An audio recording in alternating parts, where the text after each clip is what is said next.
Hello बच्चों, good morning all of you. कैसे हैं आप लोग? उम्मीद है बेहतर ही होंगे और अच्छे होंगे। तो चलिए बेटा, जैसा कि हमने पिछले वाले लेक्चर में कहा था, इंट्रोडक्शन वाले लेक्चर में, कि आपका 11th का हिंदी मीडियम लेक्चर स्टार्ट हो जाएगा। तो चलिए वो दिन आपका आ गया है। तो सबसे पहले हम ये देख लेते हैं बेटा, 11th का चैप्टर स्टार्ट करने से पहले आपके 11th में कौन कौन से चैप्टर आते हैं और आपके किस किस यूनिट से आपका जो चैप्टर होता है बेटा यूनिट के बाद आता है। अर्थात आपका यूनिट में 2 से 3 चैप्टर रहते हैं, एक यूनिट में आपके कितने नंबर आते हैं, तो इसके बारे में सबसे पहले देखते हैं, है ना। चलिए तो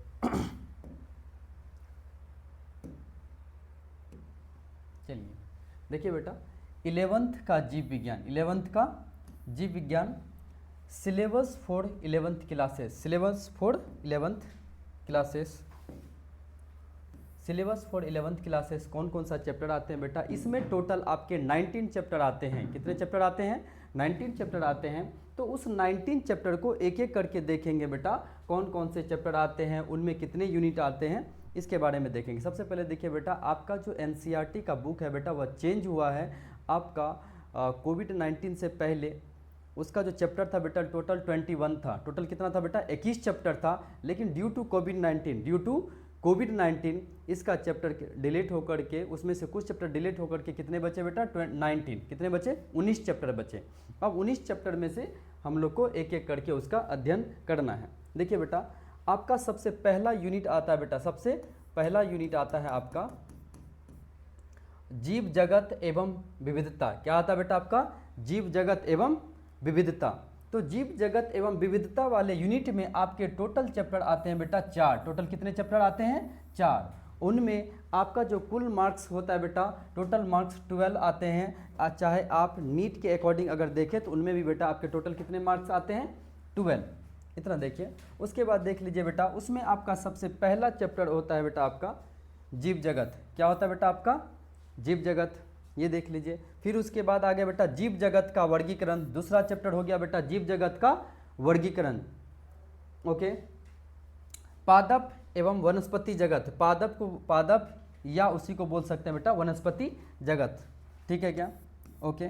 आपका चौथा चैप्टर जो है बेटा प्राणी या जंतु जगत। ठीक है।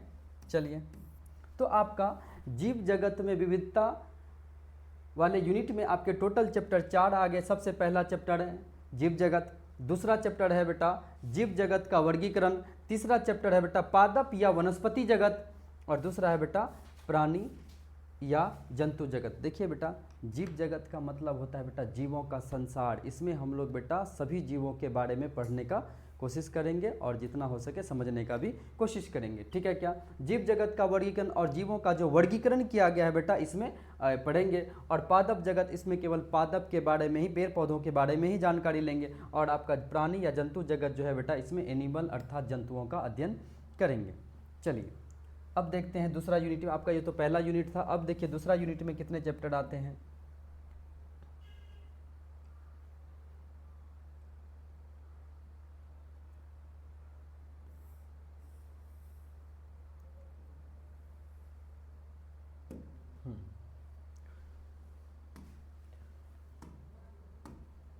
चलिए देखिए, इसमें आपका दूसरा यूनिट है। कौन सा यूनिट है बेटा? दूसरा यूनिट में देखिए पादप एवं प्राणियों में संरचनात्मक संगठन। कौन सा हो गया बेटा आपका? पादप एवं प्राणियों में संरचनात्मक संगठन। कौन सा संगठन बेटा? संरचनात्मक संगठन। ओके, ठीक है। अब देखिए बेटा, पादप एवं प्राणियों में संरचनात्मक संगठन, इसमें देखेंगे बेटा पादपों का शरीर कैसा बना होता है, प्राणियों का शरीर किस तरीके से बना होता है। ठीक है क्या? उसके बारे में जानेंगे। लेकिन हम ये बात जानते हैं बेटा, जितने भी जीव होते हैं उनका शरीर किसके बने होते हैं बेटा? कोशिकाओं से बने होते हैं। कोशिका मिलकर के ऊतक बनाते हैं, ऊतक मिलकर के अंग बनाते हैं, अंग मिलकर के क्या बनाते हैं बेटा? अंगतंत्र बनाते हैं, और अंगतंत्र मिलकर के एक जीव का निर्माण करते हैं। उसी तरीके से बोला जाता है बेटा पादपों का शरीर तथा प्राणियों का शरीर मतलब संरचनात्मक संगठन, मतलब किन चीज़ों से वह मिल करके बना हुआ है उसके बारे में बात करेंगे। चलिए, अब देखिए इस अध्याय में आपके कुल चैप्टर बेटा 3 हैं। इस आपका यूनिट में कुल चैप्टर कितने हैं बेटा? आपके 3 हैं। इसमें टोटल मार्क्स आपका 12 से 15। ठीक है क्या। अब देखिए पुष्पी पादपों की औकाड़की, पुष्पी पादपों की औकाड़की मतलब हो गया बेटा जितने भी पुष्प वाले पौधे होते हैं उनके आकार के बारे में पढ़ेंगे, समझे क्या। ठीक है, अब देख लीजिए दूसरा क्या है बेटा आपके पुष्पी पादपों का शरीर, पुष्पी पादपों का शरीर क्या पढ़ेंगे बेटा, पुष्पी पादपों का शरीर। ओके, अब देखिए तीसरा चैप्टर है बेटा आपका प्राणियों में संरचनात्मक संगठन, अर्थात इसमें बोल सकते हैं बेटा जंतुओं का ऊतक। किसके बारे में पढ़ेंगे बेटा, जंतुओं का ऊतक, ऊतक के बारे में हम लोग पढ़ेंगे। किसके बारे में पढ़ेंगे बेटा, ऊतक के बारे में पढ़ेंगे। और इसमें हम लोग पढ़ेंगे बेटा पादपों के बारे में। किसके बारे में बेटा, पुष्पी पादप के शरीर के बारे में पढ़ेंगे, उसके बारे में अध्ययन करेंगे। चलिए ये आपका क्या हो गया बेटा, यूनिट 2 में आपके 3 चैप्टर आते हैं। यूनिट 2 का नाम होता है बेटा पादप एवं प्राणियों में संरचनात्मक संगठन, जिसमें आपके कुल चैप्टर होते हैं 3 और इसमें आपका क्या होता है बेटा टोटल मार्क्स 12 से 15। अब देख लीजिए बेटा पहला चैप्टर था आपका पुष्पी पादपों की औकाड़की, ठीक है, उनके आकार के बारे में अध्ययन करेंगे। फिर उसके बाद देखो बेटा पुष्पी पादपों के शरीर का नाम, एक एक नाम उसका अध्ययन करेंगे। दूसरा हो गया बेटा प्राणियों में संरचनात्मक संगठन, ठीक है क्या। ओके, जब चैप्टर पढ़ेंगे बेटा तो ही आपको पता चलेगा कि इस चैप्टर के अंदर क्या है, ठीक है क्या। अब देख लीजिए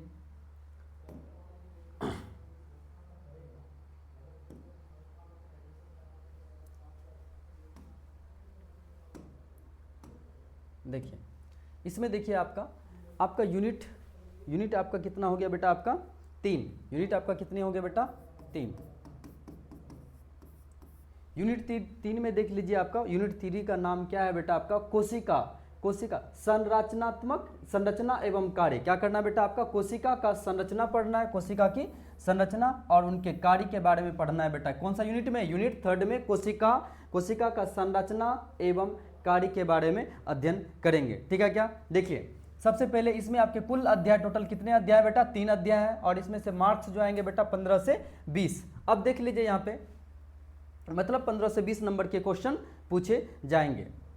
देखिए इधर आपका सबसे पहला चैप्टर है बेटा कोशिका। क्या है बेटा आपका पहला चैप्टर, कोशिका। कोशिका क्या है, जीवन की इकाई है, अर्थात कोशिका के बगैर किसी भी जीव के शरीर का अस्तित्व कायम नहीं हो सकता है। बात समझ गए बेटा, अर्थात किसी भी जीव का शरीर कोशिका के बगैर नहीं बन सकता। और ये कहा भी गया है बेटा जीवन की इकाई, अर्थात जीवन की इकाई मतलब जीव का जो शरीर है एक कोशिका से ही बना होता है, इसलिए इसे क्या कहा गया बेटा, जीवन की इकाई।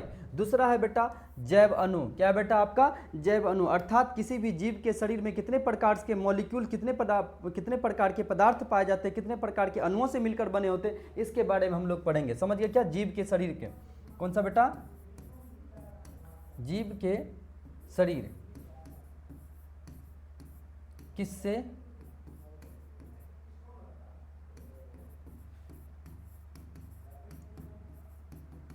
बना होता है उसके बारे में हम लोग अध्ययन करेंगे। अब देखिए बेटा कोशिका चक्र, अच्छा तीसरा चैप्टर है बेटा कोशिका चक्र। क्या हो गया बेटा आपका, कोशिका चक्र और कोशिका विभाजन, ठीक है क्या। अब इसमें हम पढ़ेंगे बेटा न्यू कोशिका का निर्माण कैसे होता है, अर्थात नई कोशिका का निर्माण कैसे होता है, उसमें कौन कौन सा चक्र होता है, ठीक है, इसके बारे में पढ़ेंगे। समझ गए क्या। अब देखिए बेटा आपका चौथा यूनिट है, यूनिट कौन सा है बेटा, चौथा यूनिट में देखिए पादप कार्य। क्या बेटा आपका, पादप कारिकीय, पादप कारिकीय, चौथा बेटा आपका यूनिट का नाम है पादप कारिकीय। क्या नाम है बेटा, पादप कारिकीय। अब देखिए शरीर क्रियात्मक, या इसको क्या बोल सकते हैं बेटा, शरीर क्रियात्मक। इसमें कुल अध्याय हैं बेटा आपके 4, अर्थात आप कह सकते हैं बेटा प्लांट के बारे में स्टडी करेंगे, पौधे के बारे में स्टडी करेंगे, पौधे के बारे में अध्ययन करेंगे। समझ में आ गई क्या, ठीक है। देखिए बेटा उच्च पादपों में प्रकाश संश्लेषण, जितने भी आपके उच्च पादप होते हैं, जितने भी आपके बड़े बड़े पेड़ पौधे होते हैं उसमें आपके प्रकाश संश्लेषण, किसके बारे में पढ़ेंगे बेटा, प्रकाश संश्लेषण के बारे में पढ़ेंगे। आपका दूसरा चैप्टर है बेटा पादपों में श्वसन, पादपों में श्वसन अर्थात पादप आपके पेड़ पौधे सांस कैसे लेते हैं, ठीक है क्या, पेड़ पौधे सांस कैसे लेते हैं, कैसे अपने भोजन बनाते हैं, ये सब के बारे में हम पढ़ेंगे, ठीक है क्या, पादपों में श्वसन। आपके तीसरा चैप्टर है बेटा पादप वृद्धि एवं परिवर्धन, अर्थात आपके पौधे छोटे से पौधे बड़े कैसे हो जाते हैं, एक बीज से निकला हुआ पौधा बड़ा कैसे हो जाता है, उसके बारे में पढ़ेंगे, ठीक है क्या। चलिए ये हो गई। और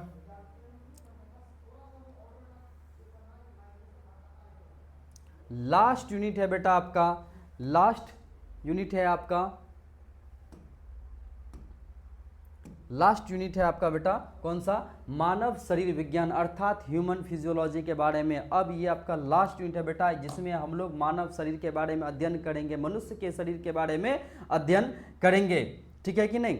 देखिए बेटा आप यहाँ पे मानव शरीर विज्ञान, क्या बेटा, मानव शरीर विज्ञान, इसमें कुल अध्याय आपके 6 आएंगे बेटा टोटल। सबसे बड़ा यूनिट है, सबसे बड़ा यूनिट है बेटा मानव शरीर विज्ञान, सबसे बड़ा यूनिट है मानव शरीर विज्ञान। इनमें आपका पहला अध्याय अर्थात पहला चैप्टर आते हैं बेटा आपके श्वसन और गैसों का विनिमय, श्वसन और गैसों का विनिमय, श्वसन और गैसों का विनिमय अर्थात सबसे पहले हम लोग सांस कैसे लेते हैं, इनका उपयोग कैसे करते हैं, कैसे हम लोग सांस लेते हैं और सांस को छोड़ते हैं, इसके बारे में हम लोग पढ़ेंगे। फिर दूसरा है बेटा आपका शरीर द्रव्य तथा परिसंचरण अर्थात ब्लड कैसे, शरीर में क्या होता है बेटा, रक्त ही ना परिवहन करता है, एक जगह से दूसरे जगह जाता है या सब्सटेंस को ले जाने में मदद करता है, ठीक है कि नहीं। तो शरीर द्रव्य क्या बोल सकते हैं बेटा, एक तो रक्त को बोल सकते हैं, किसको बोल सकते हैं, रक्त को, तथा परिसंचरण, परिसंचरण मतलब होता है एक जगह से दूसरे जगह वस्तुओं का, वस्तु कैसे, वस्तु नहीं बोल सकते बेटा, पदार्थ या अणु शरीर के अंदर कैसे एक जगह से दूसरे जगह जाते हैं, ठीक है कि नहीं। चलिए ओके, तीसरा वाला चैप्टर है बेटा उत्सर्जी अर्थात आपके शरीर में अपशिष्ट पदार्थ जो बनते हैं उसका कैसे शरीर से बाहर निष्कासन होते हैं और कैसे कैसे अपशिष्ट पदार्थ का निर्माण होता है, इसके बारे में हम लोग पढ़ेंगे, ठीक है कि नहीं, तथा उनका निष्कासन अर्थात उसको शरीर के बाहर कैसे निकालेंगे।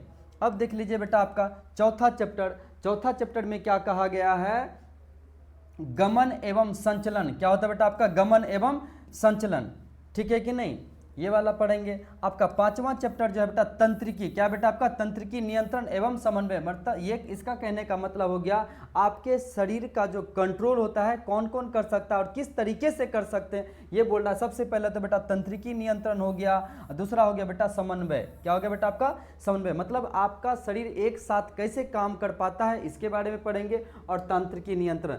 अब देखिए बेटा छठा में है बेटा रासायनिक समन्वय, मतलब केमिकल के तरीके से, रासायनिक पदार्थ के तरीके से, रासायनिक पदार्थ के कारण अर्थात कौन हो सकता है बेटा, हार्मोन हो सकता है, क्या बेटा हार्मोन हार्मोन तथा एकीकरण अर्थात एक ही समय पर कैसे काम कर पाता है, जैसे कि आप जैसे ही हाथ उठाते हैं तो आपका मुख भी खुल जाता है, चबा लेते हैं भोजन, अगर कोई भोजन अंदर डालते हैं अपने अपने मुंह के अंदर, तो आप जैसे ही हाथ से भोजन उठाते तो आपका मुंह भी उसी समय खुल जाता है, और चबाते भी हैं, तो अगर वह एक समय काम नहीं करेगा तो क्या होगा बेटा, आपका ये प्रोसेस या आपका जितने भी प्रक्रियाएं होती शरीर में वह कंप्लीट नहीं हो पाएगी, ठीक है कि नहीं। वही बोल रहा है बेटा आपका रासायनिक समन्वय एवं एकीकरण, ठीक है क्या। चलिए एक एक करके चैप्टर अगर अध्ययन करेंगे तो ही आपका टोटल चैप्टर क्या होगा बेटा, टोटल आपका अच्छे से समझ पाइएगा, ठीक है कि नहीं। देखिए बेटा इसमें आपका जितने भी चैप्टर है टोटल, तो आपके कितने चैप्टर हो गए, 19 चैप्टर हो गए, टोटल कितने चैप्टर हो गए बेटा, 19 चैप्टर हो गए। देखिए आपका एक चैप्टर यहाँ हो गया, 2 chapter, 3 chapter, 4 chapter, okay 4 chapter, उसके बाद 5 चैप्टर, 6 चैप्टर, 7 चैप्टर,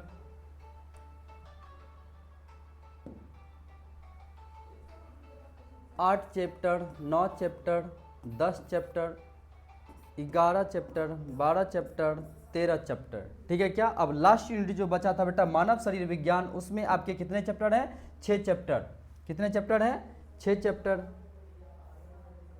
अब 6 चैप्टर इसमें जोड़िए, 13 था उधर ना 13, एक बच गया बेटा 14, 15, 16, 17, 18, 19। क्या हमने बोला था कि आपके टोटल चैप्टर कितने हैं बेटा, 19 चैप्टर हैं। टोटल कितने चैप्टर हैं, 19 चैप्टर हैं। 19 चैप्टर में से सबसे पहले जो स्टार्ट करेंगे बेटा हम कोशिका संरचना एवं कार्य वाले यूनिट का, जिसमें आपके कितने चैप्टर थे, 3 चैप्टर थे। कितने चैप्टर थे बेटा, 3 चैप्टर थे। उनमें से सबसे पहले पढ़ेंगे हम लोग कोशिका। क्यों बेटा हम लोग कोशिका क्यों पढ़ेंगे, इसलिए पढ़ेंगे बेटा क्योंकि जितने भी जीव होते हैं बेटा, अच्छा सबसे पहले बायो क्या होते हैं बेटा, बायो होते हैं जिसमें हम लोग क्या करते हैं बेटा, जीवित प्राणियों का अध्ययन करते हैं। क्या करते हैं बेटा हम लोग, जीवित जीवों का अध्ययन करते हैं। किसका अध्ययन करते हैं, जीवित जीवों का। आपका इंट्रोडक्शन वाले लेक्चर में हमने बताया था कि आपके बायोलॉजी क्या होते हैं, बायोलॉजी के परिभाषा क्या होते हैं, अर्थात जीव विज्ञान के परिभाषा क्या होते हैं।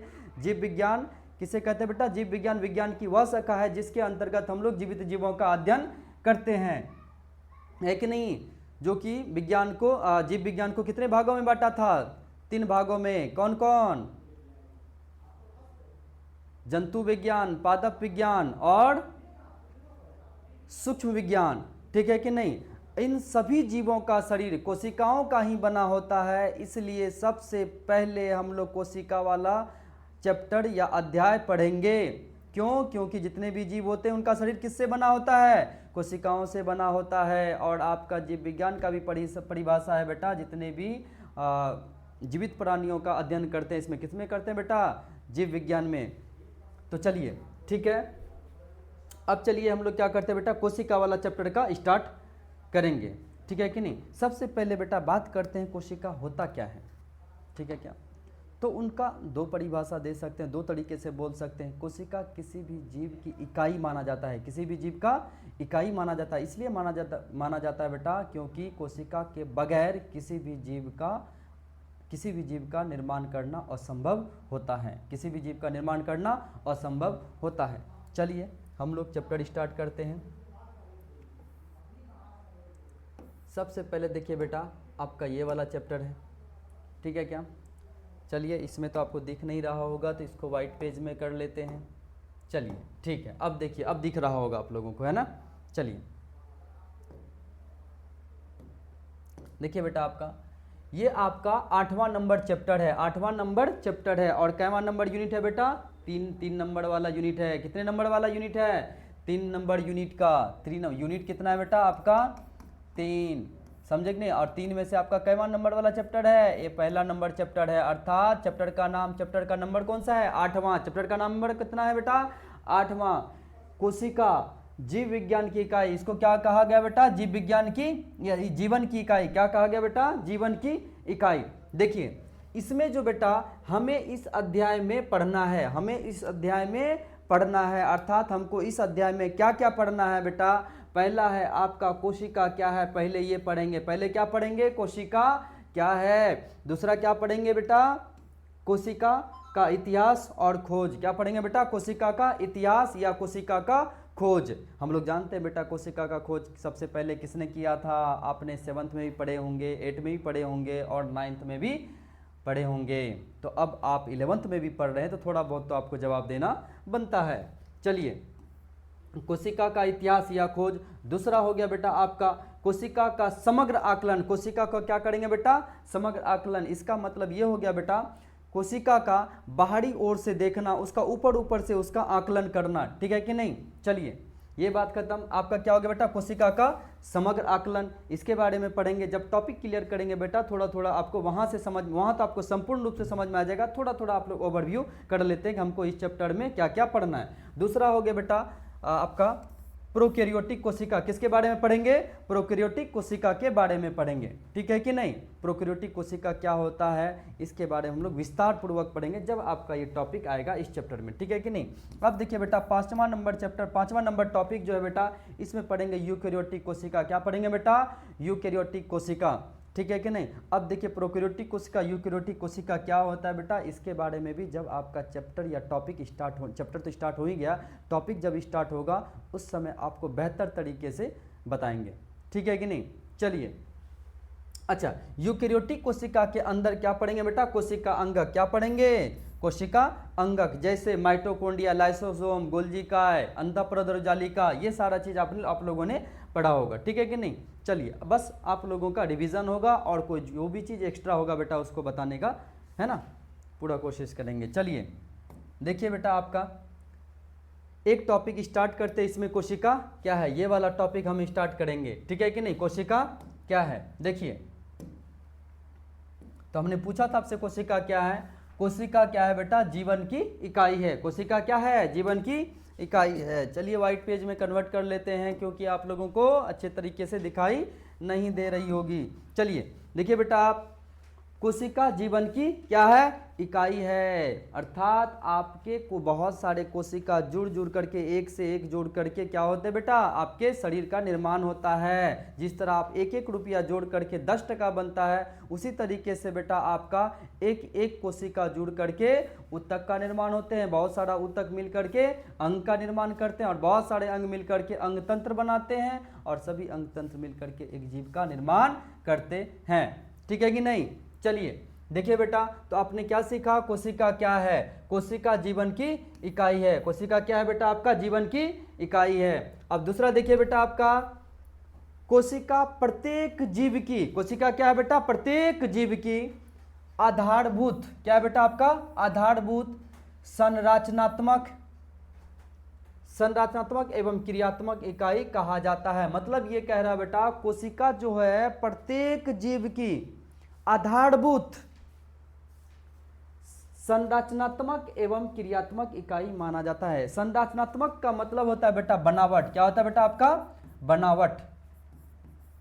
अर्थात किसी भी जीव का शरीर जो बना होता है, किससे बना होता है, कोशिका से बना होता है। क्रियात्मक का अर्थ जो कि हम यहाँ पे लिखा रहे हैं कि आखिर संरचनात्मक कोशिका को क्यों बोला जाता है। यहाँ पे संरचनात्मक लिख करके हमने उसका रीजन लिखा या कारण लिखा, आखिर क्यों बोला जाता है संरचनात्मक। संरचनात्मक का मतलब क्या होता है बेटा, बनावट। ये आप लोग अपने नोट्स में लिख लीजिएगा, ठीक है कि नहीं। संरचनात्मक का मतलब क्या होता है बेटा, बनावट। अर्थात आपके जितने भी, यहाँ पे देखिए हमने लिखा दिया इसका डेफिनेशन, क्योंकि सभी जीवों का शरीर जो होता है बेटा किसकी बनी होती है, कोशिकाओं की ही बनी होती है, इसलिए इसे क्या कहा जाता है बेटा, संरचनात्मक। जिस तरीके से देखिए बेटा, ईंटा के बगैर मकान नहीं बन सकता, उसी के तरह आपका किसी भी जीव का शरीर जो होता है बेटा कोशिका के बगैर नहीं बन सकता है। समझे कि नहीं समझे? इसलिए कहा जाता है बेटा, जिसके बगैर आपका नहीं बन सकता बेटा, उसको बोल सकते हैं आधारभूत। क्या बोलते हैं बेटा, आधारभूत। मतलब आपका मकान किसके आधार पर बन रही है, ईंटा के आधार पर। उसी तरीके से आपका शरीर जो है बेटा किसके आधार पर बन रही है, तो कोशिका के आधार पर ही। इसलिए कहा जाता है बेटा आधारभूत संरचनात्मक। अर्थात आपके बॉडी बनाने में, आपके शरीर का निर्माण करने में कोशिका की महत्वपूर्ण भूमिका होती है, इसलिए उसे कहा जाता है बेटा संरचनात्मक इकाई। ठीक है, चलिए यहाँ पे लिख भी दिए हैं, अर्थात कोशिका के बिना। अर्थात ये देखो बेटा, ये आप स्टार लगा सकते हैं। अर्थात कोशिका के बिना किसी भी जीव का निर्माण नहीं हो सकता। क्या हो सकता है बेटा, किसी भी जीव का शरीर का निर्माण। यहाँ पे एक चीज छूट गया बेटा, किसी भी जीव का निर्माण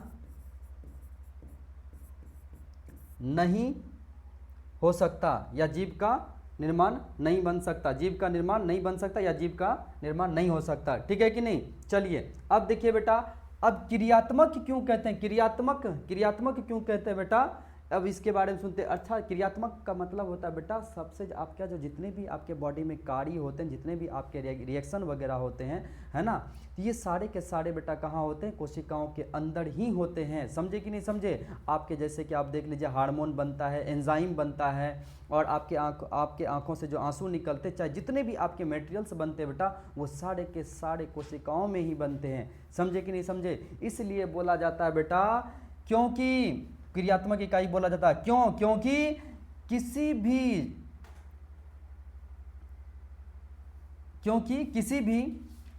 जीव की शरीर के अंदर ही, किसी भी जीव की शरीर के अंदर जो भी क्रियाएं होती है, क्या बोला बेटा, क्योंकि किसी भी जीव की शरीर के अंदर जो भी क्रियाएं होती है वे सभी कोशिकाओं में ही होती है। कहाँ होती है बेटा, आपके कोशिकाओं के अंदर ही होती है, कोशिकाओं के अंदर ही होती है। कहाँ पे होती है, कोशिकाओं के अंदर ही होती है। क्योंकि किसी भी जीव की शरीर के अंदर जो भी क्रियाएं होती है, वो सभी के सभी कहाँ होते हैं बेटा, कोशिकाओं के अंदर ही होते हैं। इसलिए उसे कहा जाता है बेटा क्रियात्मक इकाई। कोशिका के बाहर कोई भी आपका रिएक्शन या काम नहीं होता है। समझे कि नहीं समझे? देखिए बेटा, एक बात करते हैं, जिस तरीके से आपने ऑक्सीजन लिया, ऑक्सीजन जो आपकी प्रत्येक कोशिकाओं तक पहुंचाता है, प्रत्येक कोशिका तक कहाँ करता है बेटा, प्रत्येक कोशिका तक पहुंचाता है। प्रत्येक कोशिका में ही आपका माइटोकॉन्ड्रिया जो होता है, माइटोकॉन्ड्रिया में तो आपके वायवीय शोषण होते हैं ऑक्सीजन की उपस्थिति में, और माइटोकॉन्ड्रिया के बाहर अर्थात साइटोप्लाज्म में आपके कौन सा शोषण होते हैं, अवायवीय शोषण पर। अर्थात ये सारे जो रिएक्शन बने बेटा कहाँ बने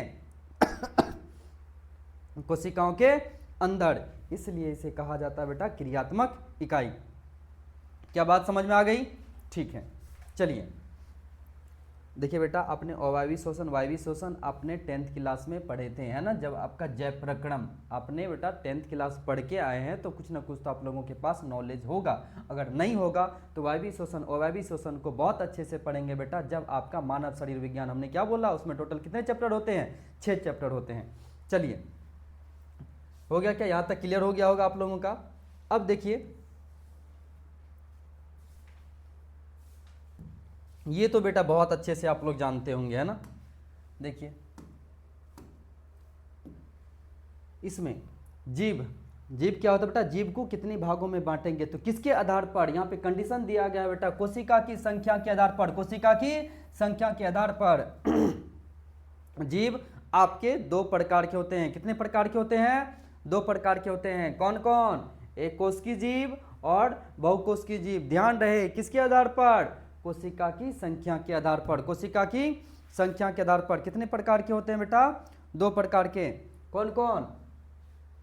एक कोशिकीय जीव और बहुकोशिकीय जीव। चलिए देखिए बेटा एक कोशिकीय जीव किसे कहते हैं, जिन जीवों का शरीर एक कोशिका की बनी होती है उसे क्या कहते हैं, एक कोशिकीय जीव। आसान है बेटा, जिन जीवों का शरीर केवल एक कोशिका की बनी होती है उसे क्या कहेंगे, एक कोशिकीय जीव। जिसका एग्जाम्पल है बेटा अमीबा, पैरामीशियम, जीवाणु इत्यादि बहुत सारे हो सकते हैं बेटा, ईस्ट वगैरह भी ले सकते हैं आप। अब देखिए इधर जितने भी आपके एक कोशिकीय जीव होते हैं, जितने भी आपके एक कोशिकीय जीव होते हैं बेटा, वह स्वतंत्र अस्तित्व कायम रखता है। वह क्या करता है बेटा, अर्थात उसका कहने का मतलब हो गया कि अकेले ही एक कोशिकीय जीव, सभी एक कोशिकीय जीव अकेले ही अपने जीवन संबंधित सभी कार्य को, अपने जीवन संबंधित सभी कार्य को अकेले ही एक कोशिका द्वारा पूरा करने में सक्षम होता है। अकेले ही एक कोशिका के द्वारा ही पूरा करने में सक्षम होता है, अर्थात उसको बाहर से किसी भी प्रकार की मदद उसको नहीं चाहिए। वह अकेले कोशिका के द्वारा ही अपना जीवन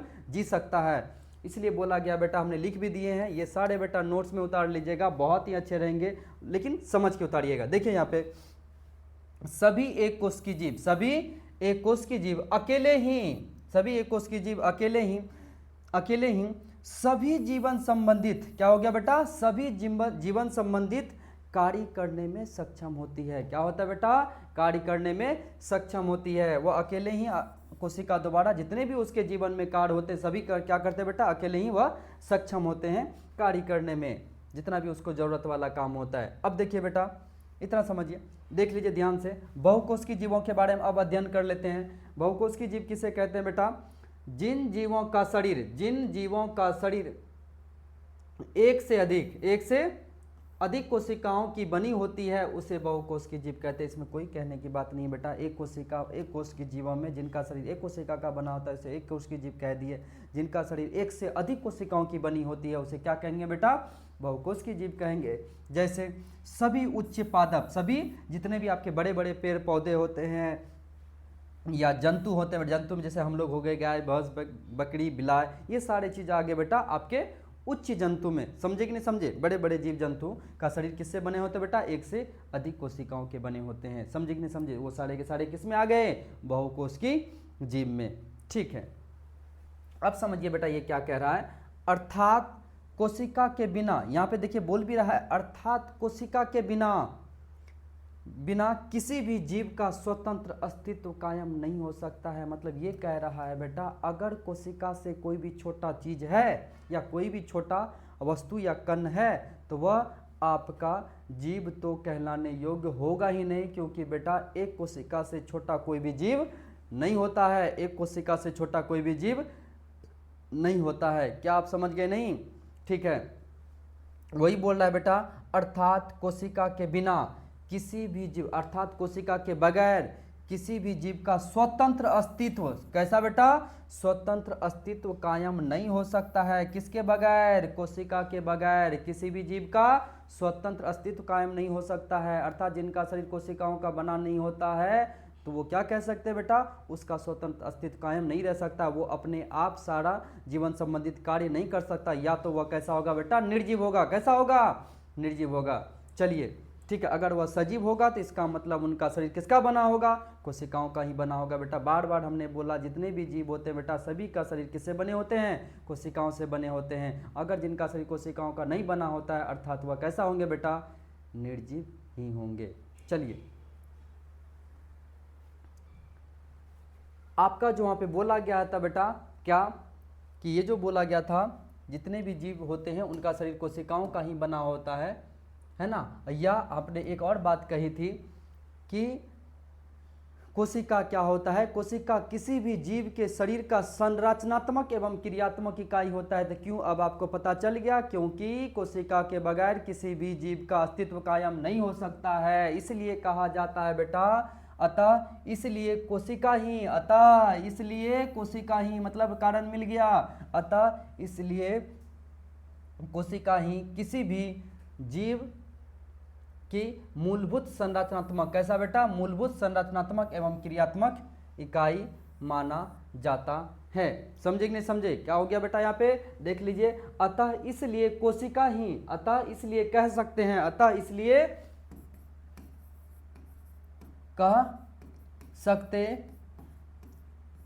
हैं कि कोशिका ही किसी भी जीव की मूलभूत संरचनात्मक एवं क्रियात्मक इकाई कहा जाता है या माना जाता है। क्यों, क्योंकि कोशिका के बगैर किसी भी जीव का अस्तित्व कायम नहीं हो सकता है। बात समझ में आ गई क्या, ठीक है। देखिए बेटा इसके बाद जो आपका दूसरा टॉपिक आता है, कौन सा आता है बेटा, देख लीजिए, जैसे कि हमने आपको बोला था, देखिए आपका इनमें आपने क्या क्या, कोशिका क्या है ये तो आप पढ़ लिए, ठीक है कि नहीं, आपने कोशिका क्या है ये आप पढ़ लिए, है कि नहीं, ये तो आपने कोशिका क्या है इसके बारे में बहुत अच्छे से जानकारी किया बेटा। देखिए ये वीडियो है बेटा, अगर आपको नहीं समझ में आता तो आप बार बार इस लेक्चर को देखिएगा, 1 से 2 बार देखने में आपका सारा का सारा डाउट क्लियर हो जाएगी, है ना बेटा। चलिए ठीक है, अब देखिए आपने कोशिका क्या है इसके बारे में पढ़ लिया आपने, है ना। तो चलिए अब देखिए आपका दूसरा टॉपिक क्या आता है बेटा, कोशिका का इतिहास या खोज, कोशिका का इतिहास या खोज। देखिए यहाँ पे बेटा कोशिका का इतिहास या खोज में देखिए इसमें आपके 3 साइंटिस्ट आते हैं जो आपके एनसीईआरटी वाले बुक ने रिकमेंड किया है। 3 साइंटिस्टों का नाम किया है, एक है बेटा रॉबर्ट हुक, दूसरा है एंटोन वॉन ल्यूएनहॉक, दूसरा है बेटा आपका रॉबर्ट ब्राउन, ठीक है कि नहीं। इसको विस्तार पूर्वक बेटा नेक्स्ट लेक्चर में पढ़ेंगे। बाकी के लिए आज के लिए इतना ही, थैंक यू बेटा, धन्यवाद। और बहुत अच्छे से बेटा मन लगा के पढ़ाई करें, और ये जो हमने आप लोगों के लिए लेक्चर बनाते हैं बेटा, तो आप मेहनताना के रूप में, है ना, इनको क्या कीजिएगा बेटा, शेयर कीजिएगा, दोस्तों को हेल्प कीजिएगा, और अपने तो आप खुद पढ़िएगा ही पढ़िएगा, दोस्तों को भी हेल्प कीजिएगा ताकि उनका भी बेहतर मदद हो पाए, है कि नहीं। और सब्सक्राइब एंड शेयर ये सब करते रहिएगा बेटा, ताकि मेरा मनोबल नहीं टूटे और बनते रहे, और आप लोगों को और भी कॉन्फिडेंट के साथ और भी मज़ेदार और ही अच्छे और हंसते खेलते आपको पढ़ाते रहें, है ना बेटा। थैंक यू बेटा, धन्यवाद, नमस्कार, गुड नाइट, बाय बाय।